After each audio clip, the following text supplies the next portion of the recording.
Police और नक्सल गुली विनिमय एसओजी जवान गुरुतर।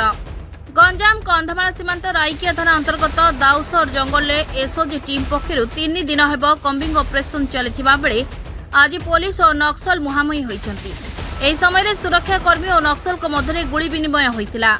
उभय पक्षर गुली विनिमय चलता बेले जड़े एसओजी जवान प्रेम सिंह माझी प्रथम हाथ में पेटरे गुली बाजी गुरुतर होती। संगे संगे अन्य सहकर्मी माने गुरुतर अवस्था उद्धार करी प्रथम इंदरगढ़ चिकित्सालय प्राथमिक चिकित्सा पर भंजनगर मेडिकल को आनी। थाना अधिकारी जीवनानंद जेना नेतृत्व में मेडिकल सुरक्षा व्यवस्था बढ़ाई दि जाइथिला। डाक्तर द्वारा प्राथमिक चिकित्सा पर अवस्था स्थिर थिबा जणा पड़छि। अधिक चिकित्सा निमंते कड़ा पुलिस सुरक्षा मध्य आंबुलांस जोगे ब्रह्मपुर मेडिकल पठा जाइछि। सूचना प्रकार जिला सीमांत अंचल नक्सल को चल प्रचल लगी रही बेले ଏହି घटना पर कम्बिंग ऑपरेशन को जोरदार करा जायछि।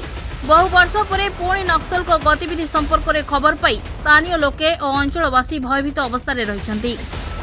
भंजनगर जेके पटनायक रिपोर्ट विकल्प समाचार।